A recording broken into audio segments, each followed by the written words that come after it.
We kick off our series of breaking down camp battles position by position way too early with the offensive line on this edition of the Locked On Sun Devils podcast. Are Locked On Sun Devils, your daily podcast on the Arizona State Sun Devils, part of the Locked On Podcast Network, your team every day.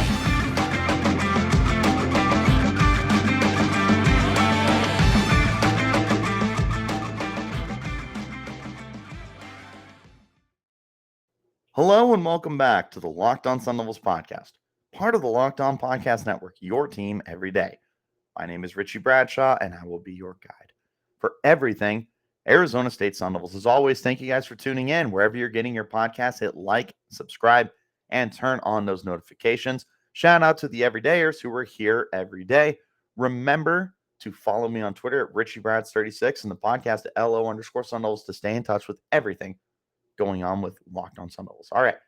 As promised last week, we are getting started on our position by position breakdowns for both the offensive and defensive side of the football as we get ready to head into the summer and we continue to speculate on all sorts of good stuff. There's going to be plenty to talk about. Don't worry. We will be keeping you up to date on everything that's going on. But for now, I think it's time that we do a very early look at the positional camp battles that we're going to be seeing during training camp this upcoming August. So, and end of July too. Looking at Arizona State Sun Devils roster, we're going to start with the offensive line where there's a lot of competition and very few, if any, guarantees on this spot on the roster right now. And we're not going to be looking at tackles and guards and centers individually. We're grouping them all together. And we're going to start with the projected starting five lineup. We're going to look at some depth later on, and then we're going to do an overall look at just kind of who we're going to be looking out for, what the battles are going to be, so on and so forth. So funny enough, we start with ourlands.com as they laid out their starting five, and I didn't even mean to do this. I actually, believe it or not, did my projected starting five before I went to ourlands.com. It ended up being the exact same thing. I highlighted a handful of guys I'm going to be paying attention to, but if you want a visual, you can go to ourlands.com and take a look at the Sun Devils projected what's called depth chart right now. But my depth chart that I predicted, goodness gracious, starting from left tackle all the way to right tackle in that order: Isaia Glass, Ben Coleman, Leif Fantanu, Joey Ramos, Aaron Frost. Those are my projected starting five. Honestly, I don't hate it. In fact, I think that if Ben Coleman and Aaron Frost are like 100% good to go, this could be a serviceable unit. And keep in mind, I have been a pretty harsh guy when it has come to talking about the offensive line. But I look at this group and I don't hate it. I think that it could be solid. In fact, I think that some guys could take some really nice steps forward. And it starts with Isaia Glass. Now, it's no secret. Anyone who knows me, on the mic or off the mic, I have been very critical of Isaia Glass. And I think that he has needed a learning curve in order to really take that next step as a starting left tackle and the anchor of the offensive line, the most important spot. According to the Draft Network, who was at some kind of offensive line training camp where Isaia Glass and Aaron Frost were both in attendance, Glass looked very good, according to the Draft Network. And those are guys that are paying attention to draft prospects. And Glass is going to be a junior, so he's going to be officially eligible for the 2024 NFL Draft, should he decide to declare after this year. Apparently, he has looked really good. He's refining his technique, and he's becoming a much better player. I'm here for it, okay? I think people kind of get caught up in you want to say something negative about a player and you have to commit to that opinion. We should be allowed to have fluid opinions. We should be allowed to change our mind as things progress. We should be allowed to say, you know what? What I said at the time is just not who this person is anymore. They've grown, they've become a better player, or maybe you were just flat out wrong. We should be allowed to organically develop our feelings. And my feelings for Glass are changing if he is able to continue building upon that. And that's going to be my little holdback for Glass there. is I want to see him continue to do it. Not at camps. I want to see it during training camp and training sessions. I want to see it on the field that he has gotten better. We'll get there. But hearing positive things about Isaia Glass is obviously very, very encouraging. Aaron Frost was another guy in attendance. He was very well received. And funny enough, he is actually one of the guys that I am most excited about on this offensive line between him and Ben Coleman, who we'll talk about in just a moment. Frost was recovering from some kind of injury. I don't know if it was ever disclosed. I was just informed that he was getting over something and getting back into shape. He's a grad senior coming from Nevada. He was very solid at Nevada. He was an all-conference player. He's coming to Arizona State. He looked good in this camp as well with Isaia, and he will be the right tackle until further notice. Gives you bookends. Love to see it for whoever is going to be the quarterback of this team. You absolutely have to have that kind of depth for your team, and you have to have those quality starting guys on the outside. Now, moving inside, Ben Coleman is definitely the guy I'm most excited for. Transfer from Cal, a consistently underrated player in the Conference of Champions, being the Pac-12. I think that Coleman is going to be one of the most important players here because he's got the tall task of replacing Ladarius Henderson, who was an all-conference player during his time with Arizona State, has moved on to Michigan, where they're going to turn him into a first-round pick, knowing their track record with developing guys. But Ben Coleman is going to be a very important, very heavily relied upon guy on the interior of the line to make sure that everything is stabilized. And yes, he is a left guard on the depth chart right now, but I still think that Ben Coleman is going to be one of the most important pieces on the line because he's got the consistency, he's got the veteran leadership, and he's got the play to be able to elevate the guys around him. Leif Fantanu, very interesting player, transferring from UNLV. I walked away from camp not being able to watch Ben Coleman, not being able to watch Aaron Frost, most impressed with Leif Fantanu. I thought he looked like one of the more consistent, one of the more sturdy guys on the offensive line. I think that if there was a strength for a unit that did struggle entirely, I mean, we can call a spade a spade. Fantanu did not look like part of the problem that was present at the time. So you're going to be plugging him into the interior of the line. He's going to be a starter for you. For what it's worth, he's a redshirt junior, so he can play 2 years here at Arizona State. As I mentioned, Glass is a junior, and both Coleman and Frost were grad seniors. But Fantanu has a chance to be able to stay here for at least a couple of years, continue developing and becoming a rock-solid center. But I think he's already there in terms of being rock solid. Finally, the last guy to mention here is Joey Ramos, redshirt senior. He missed almost the entirety of last year after getting injured in week 1 against NAU. I firmly remember that Herm Edwards said it wasn't a big deal and he would be back, and he ended up getting, down for the year. So I think that he is another one of those like plug and play guys. I do like Joey Ramos quite a bit, and I think that he's one of the easier guys to slot into this offensive line. I think right now it feels like Coleman, Ramos, and potentially Aaron Frost are like the easiest to slot in. And then Isaia Glass and Leif Fantanu just make too much sense. So even though my starting 5 was the same as Arland's, I made mine before looking. I felt really good about this. I felt like this was pretty much the order that it should be with the depth that we're going to talk about here in just a second. Arland seems to agree. But bottom line, this feels like a quality starting 5. I don't disdain it as much as I would have a month or even 2 months ago. I actually look at this unit and I'm like, it's not bad. It's not as bad as maybe I thought it was.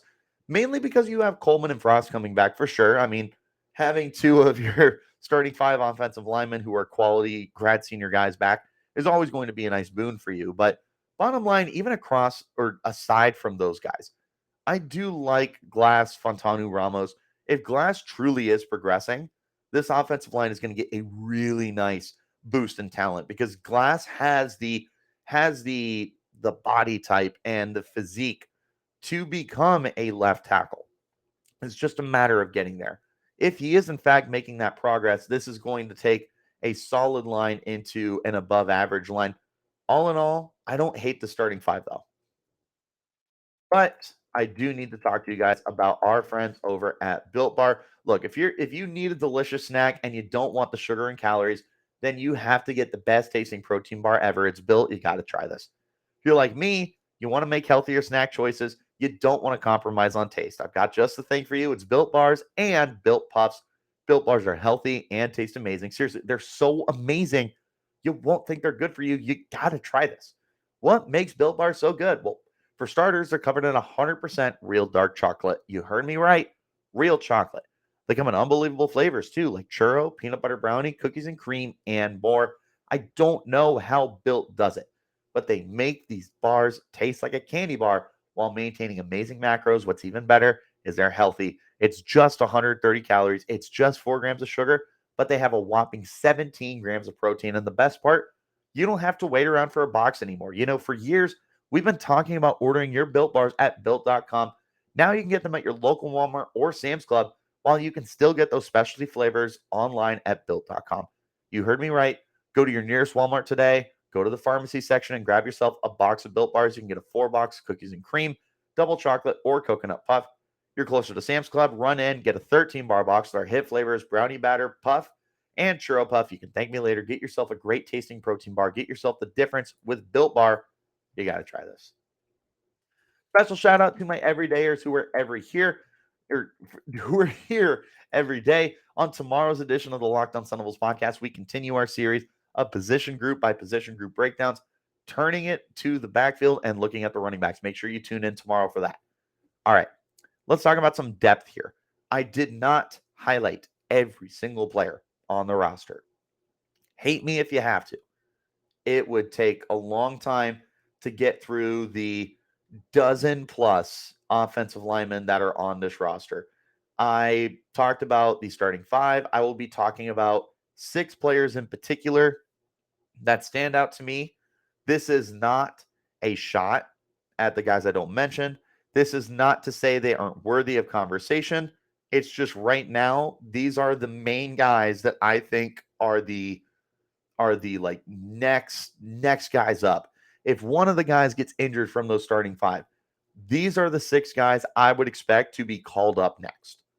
That's what this list is. Don't hate me. You can hate me if you want, but just understand, if I don't talk about your brother or your son or anything like that, it's nothing personal. This is a very early preview. I'm sure closer to the season, I will be talking about just about everyone, but it's very preliminary. So bear with me. That being said, key depth guys, I highlighted 6 guys here. The first guy is Emmit Bohle. Now, Bohle was on the team last year as a depth piece. He was a transfer. He was able to return to the team for his graduate senior year, and he is once again looking like one of the depth guys. But to me, if there was a guy to highlight here as like the 6th offensive lineman, it's probably Bohle. When Arizona State wants to roll out heavy packages with 6 offensive linemen, I think that Bohle needs to be the first guy that they call. First of all, even though his name's not spelled Bully, it's spelled Bohle. And I was informed by his family it's Bohle. If I misunderstood, I do apologize to the Bohle or Bull family. I'm 99% positive it's Bohle. Anyways, he was one of those guys. I feel like he didn't get too much of an opportunity, if he got any opportunity last year. And it's his determination to stay with this team and to eventually get an opportunity to maybe prove some people wrong, prove that he is more than a valuable depth piece, and potentially get a starting spot, just depending on what happens. None of the 5 guys I listed should be guarantees. Ben Coleman should be a guarantee. The other 4 guys should be in a competition. Emmit Bohle should be one of the guys who's breathing down their necks. I really like him. I encourage you guys to like him too. We'll wait and see. Now, another guy I really, really like is Bram Walden. He's the transfer from Oregon. He's a redshirt sophomore. I think he is one of the future pieces on this offensive line. I think that even though he has a like very literal redshirt to his name already, I think he's going to take a figurative redshirt with Arizona State. And they're going to take some time developing him behind the scenes before they throw him into the starting lineup next year, as there's going to be, based off of my starting 5, 3 potential starting gigs, and the other 2 guys could declare as well. Like, this could be a brand new starting offensive line in 2024 from top to bottom. At a minimum, based off of my starters, there's going to be 3 spots, and I expect Walden to be competing for one of those. Ourlands.com lists him as the backup left tackle to Isaia Glass right now. I think that this is probably the ideal situation for him, is to let him develop behind Glass, who apparently has taken steps forward, and then eventually have him become the starter. Next up, Ben Bray. Bray got a lot of action last year throughout the offensive line thanks to a variety of injuries. He's a redshirt junior. Like I said, he got some starting time last year. I think that him and Joey Ramos are probably going to have some competition for the right guard spot on the team. He's also got a chance to push Leif Fantanu for the center role. But the bottom line here is Bray's got some versatility to move throughout the interior of the offensive line. He's going to be one of the top guys that I call on here when I need either a replacement or some kind of like injury, next guy to step up kind of role. Ben Bray is going to be one of the first guys I call. I think that he is one of the more important depth pieces on this team. I did highlight Emmit Bohle as my 6th offensive lineman, but I will tell you that if it comes to needing depth on the interior, any of those 3 spots, I feel like Ben Bray could potentially be a plug-and-play guy for you. I kind of went back and forth between him and Joey Ramos, and I do think that he will push Leif Fantanu if he does not take that step forward that he showed during spring practice and everything. I do like Ben Bray. Next is a couple of junior college transfers. You got Matt Iheanachor and Kyle Scott. Now, Iheanachor is coming from East Los Angeles College, and Scott is coming from Riverside CC. Again, junior college kids. They're both true juniors, so they'll have 2 years of eligibility. Iheanachor is projected right now as the backup left guard, and Kyle Scott is projected as the 3rd string left tackle. These are guys that I think are going to take a similar role to what Emmit Bohle had last year, as primary depth guys that maybe you kind of stash and throw them out there their senior years. I don't expect them to get thrown into the lineup. That might be for the best, just to get them accustomed to that next level. Last guy I want to talk about here before we go into our last break is Sean Na. He is a true freshman. I feel like he probably highlights the group. There's a handful of guys that are coming in. I don't know too much about him to the point where I'm not sure if it's just Na or Naa. So if someone can educate me, I would very much appreciate it. He's going to be one of the key guys that is going to probably see like a redshirt year, maybe potentially put him on the scouting team, and overall just get him ready for a future role. I don't know that him or any of the other freshmen that are on this roster are going to get massive opportunities this year. I feel like this is going to be very much a heavily driven senior or junior-led offensive line. I don't see a lot of freshmen. I don't even really see a lot of sophomores getting some opportunities here. This is going to be an offensive line in year 1 of Kenny Dillingham that is going to look to field the 5 best guys, and not just the 5 best, but also the 5 most experienced and the 5 guys that have the most, I guess, like a high floor is what I'm trying to get at. You don't know what you got with Sean. You don't know what you got with some of the other freshmen on the roster. Matt Catergaris. I'm not 100% sure. Redshirt freshman. Colby Garvin, redshirt sophomore. Like, there's other guys on here. Austin Berry's a redshirt sophomore. Like, there's younger guys here that I just don't know that are going to get too much of an opportunity, because I truly think that Kenny is going to be interested in just getting the 5 best / most proven guys out there right now as they try to adjust to a new quarterback, a new system, a new era of Arizona State Sun Devils football. I think that's the right thing to do. I think it's a smart thing to do. Give it some time to develop these guys. I do think we'll see them eventually. I just don't know that 2023 is going to be that year. Guys, I would be remiss if I did not tell you about FanDuel. Make a fast break to FanDuel during the NBA playoffs, because right now new customers can get a no-sweat first bet up to $1,000. That's $1,000 back in bonus bets if your first bet doesn't win.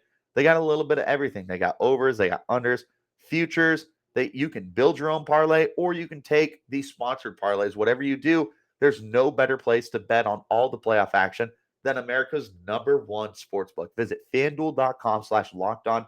Get that no sweat first bet up to $1,000. That's FanDuel.com/locked on to get your no sweat first bet. FanDuel, official sports betting partner of the NBA.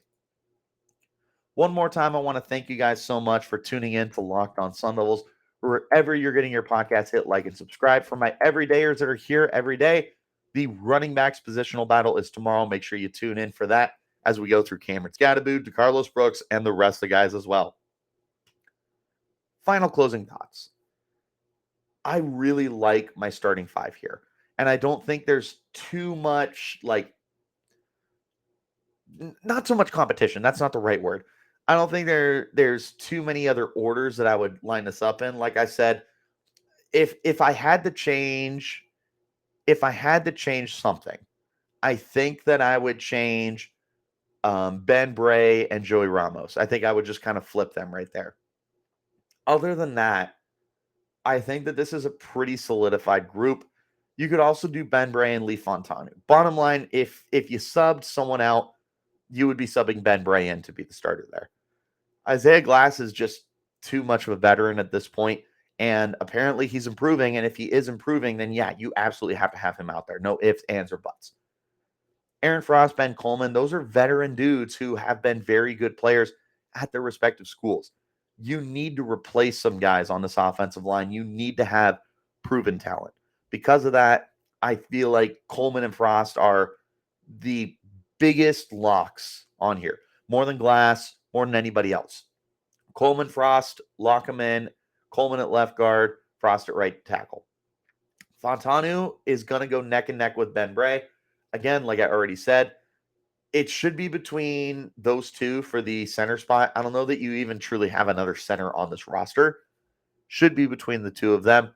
And Joey Ramos, if he's back and 100% healthy, I feel like he's probably the plug and play at right guard, but I could also see a situation where there's a little bit more competition with some of these guys that you're bringing in.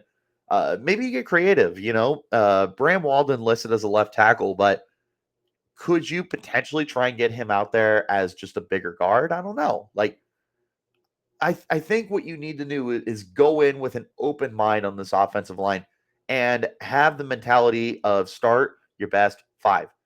Don't worry too much about locking and pigeonholing guys into positions. Now, if you have a very small guy, you don't want him at right tackle, obviously. That definitely comes with limitations. That's not what I'm saying. What I'm saying is you just need to have this mentality of making sure that no matter what you try and do, you're putting your best foot forward at all five spots with brand new quarterbacks, with brand new running backs, with brand new coaching.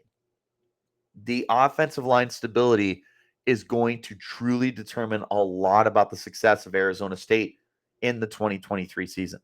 These starting five are so much more important than we realize, which is one of the reasons that I was so adamant about talking about them and wanting to highlight that these guys needed to improve. I look at this line. I truly do think I've turned a corner on it. I don't nearly find myself as stressed out about it as I did previously. I think that this is a much better unit than I initially gave it credit for. Now, am I still worried? Of course, because of these guys that are coming back, of the starting five I'm projecting, Isaia Glass is the only one from last year who had significant time. Ramos was injured. Coleman, Fantanu, Frost were all transfers. Look at the depth. Emmit Bohle did not get a lot of time last year. Bram Walden, transfer. Iheanachor and Scott are junior college kids. Sean Na, freshman. Ben Bray was the only other guy on this roster who really had significant playing time here.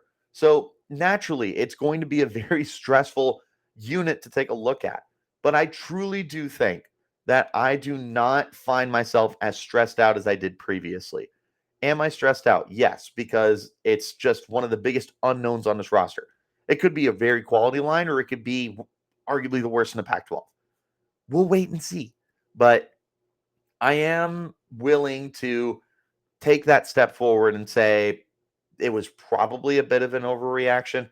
We'll wait and see. For all we know, that defensive line could just be that good. I want to give them the benefit of the doubt. I don't want to be somebody who is constantly tearing guys down, and I don't want to be somebody who's perceived as a negative influence on these players, because these players do watch these podcasts and they do notice my tweets, and they do notice not just me but other people that are talking about them.